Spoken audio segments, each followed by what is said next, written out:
السلام عليكم ورحمة الله. نتمنىكم تكونوا كلكم بخير وعلى خير ويلقاكم الفيديو ديالي في احسن الاحوال ان شاء الله.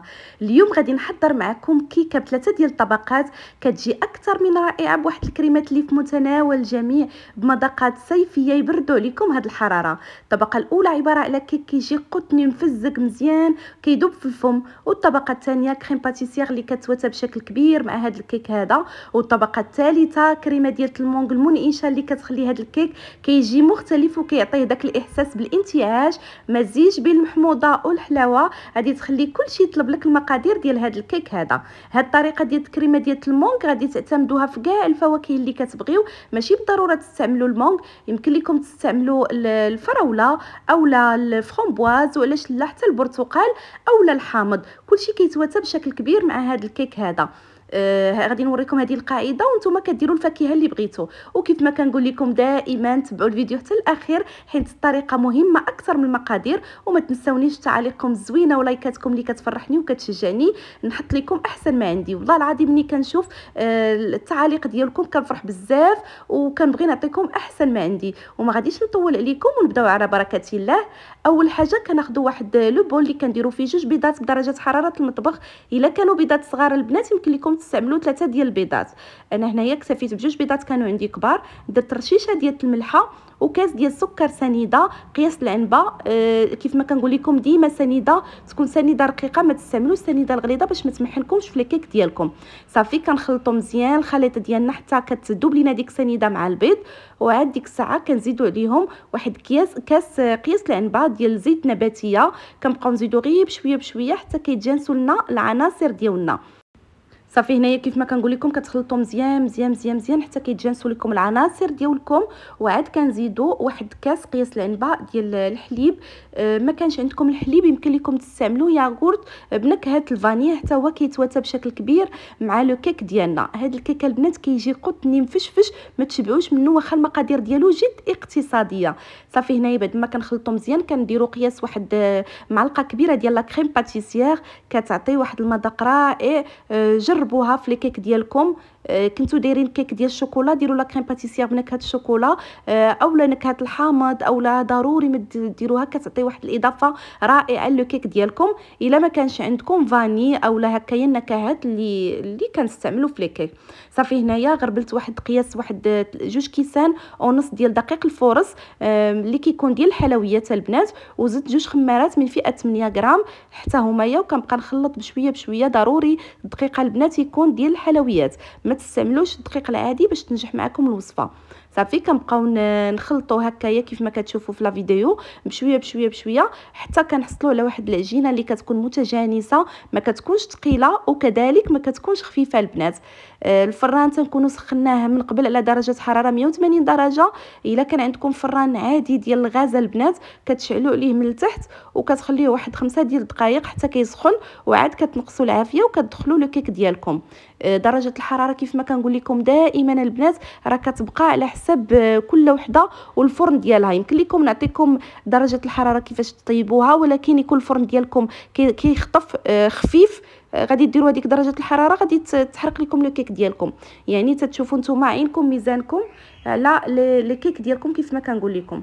صافي هنايا بعد ما تجانس ليا الخليط ديالي كنكبوه في واحد المول اللي كنكونوا دهناه بطبيعه الحال بشويه ديال الزبده وشويه ديال لو كنرشوا عليه شويه ديال الدقيق. كنحاولوا اننا نساويو الكيك ديالنا باش ما كتجيناش جهه طالعه وجهه هابطه. ضروري من هذه العمليه البنات باش هكايا ملي كطيبوا الكيك ديالكم كيجيكم جهه وحده. حاولوا تضربوا المول ديالكم هكايا كتهزوه بجوج يدين وكتضربوه باش هكا كتاكدوا بانه غادي يجيكم طبقه واحده. صافي غندخلوه الفران حتى كيتحمر لنا من الفوق ومن التحت. عاد ديك الساعه كنعاودوا نرجعوا ليه. من بعد هنايا غادي نصاوب لا كريم باتيسير. خديت واحد الكاسرونه اللي درت فيها اطرو ديال الحليب. الكميه كتبقى كيف ما كنقول لكم البنات على حساب نتوما شنو غادي توجدوا، واش غتوجدوا كيك واحد ولا جوج. هنايا القاعده كديروا اطرو ديال الحليب، 2 معالق كبار ديال السكر سنيده كيبقى اختياري البنات، وعندي 4 ديال المعالق كبار ديال لا كريم باتيسير بودغ اللي كتباع في المحلات الجاهزه. يمكن لكم تستعملوا بنكهه هذا بنكهه السيترون اولا اي نكهه بغيتو. انا هنايا خديتها بنكهه الفاني. صافي كنخلطو مزيان البنات. ويمكن لكم الا ما كانتش عندكم هاد لا كريم باتيسير تستعملوا لا كريم باتيسير اللي مولفين كنستعملوها العاديه اللي بالبيض والنشا هكا حتى كنطلعوها. صافي كنديروها فوق البوطه حتى كيتجانسنا الخليط ديالنا وكيعقد لينا بهذا الشكل هذا. بغيتو تزيدوا طريفات ديال الزبده ضيفوهم، ما بغيتوش كتخليوها بهذا الشكل هذا كيف ما انا خليتها. ما زدت عليها لا زبده لا حتى شي حاجه. يمكن لكم تزيدوا الزبده، يمكن لكم تزيدوا لا كريم فريش بعد ما كتطلعوها كتخليو هذاك الخليط حتى كيبرد وكتزيدوا عليكم اللي بغيتوها البنات. كيبقى لكم الاختيار. هنايا عندي واحد المونغا اللي كتكون طايبه مزيانه البنات باش كتعطينا داك لو غو ديال الحلاوه والحموضه او ميم طون.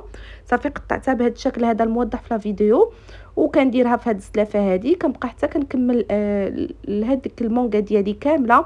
كيف ما قلت لكم البنات كيمكن لكم تستعملوا اي فاكهه بغيتو ديروا الفريز ديروه، بغيتو ديروا الفرامبواز ديروه.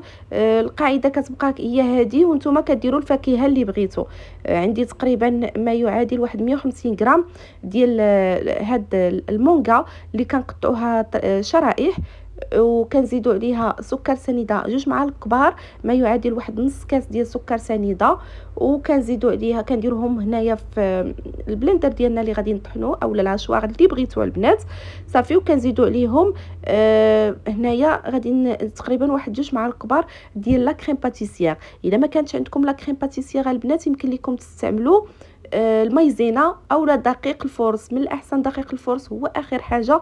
الا ما كانتش عندكم مايزينا اولا هكا لا كريم باتيسير كتعطي واحد لو اللي كيجي زوين البنات في هاد لا كريم هادي.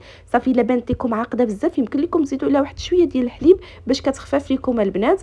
وكنديروها فوق نار مهيله مع التحريك المستمر حتى كتعقد لينا الكريمه ديالنا. صافي هنا الكيك ديالي بعد ما خرجته من الفران وخليته حتى ارتاح واحد شويه كنتقبو مزيان مزيان مزيان مزيان بالشوكه باش كنتاكد انه ملي غادي نسقيه غادي يدخل ليا داك الحليب في الجوانب كامله وما غاديش يجيني ناشف والجوانب كلهم غادي يجيوني مفزكين. صافي كناخذ واحد كاس ديال الحليب وكنبقى نسقيه هكايا بشويه بشويه عيني ميزاني حتى كنسقي الكيك ديالي كامل. الا ما قدكمش هذاك الكاس يمكن لكم تزيدوا كميه اخرى ديال الحليب. صافي كنخليه يبرد تماما البنات. ضروري من هذه العمليه حتى كيبرد تماما عاد ديك الساعه كنزيدوا عليه لا كريم باتيسير. واخا كتبان لكم باقا سخونه هنا واحد شويه ماشي مشكل. لا كريم باتيسير من الاحسن انكم تكبوها بعد ما كطيب البنات حيت ملي كتخلي واحد حتى كتبرد كتكون فيها ديك القشره من الفوق وما كيجيش المنظر ديالها زوين. صافي كنخليو لا كريم باتيسير حتى كتبرد حتى هي تماما وكتشد بلاصتها. عاد ديك الساعه كنكونوا صوبنا هذا الكوليه ديال المونغ اولا لا كريم ديال المونغ وكنكبوها كطبقه ثالثه فوق لو كيك ديالنا. التزيين كيبقى اختياري البنات باي حاجه عندكم. بعد ما كتبرد لينا الطبقه ديال المونغ كيمكن لكم انكم ديروا ليها شويه ديال ناباج من الفوق اولا ديروا طريفات ديال الفواكه اولا ديروا شويه ديال لا كريم شانتيي بعد ما كتطلعوها. اي حاجه كتبقى اختياريه. انا اكتفيت باللي متوفر عندي في الدار شويه ديال طريفات ديال المونغ صافي وكنقدموها بارده. ضروري انها تكون بارده عاد كنقدموها البنات وبالصحه والراحه. نتمنى ان الفيديو ديال اليوم ينال الاعجاب ديالكم.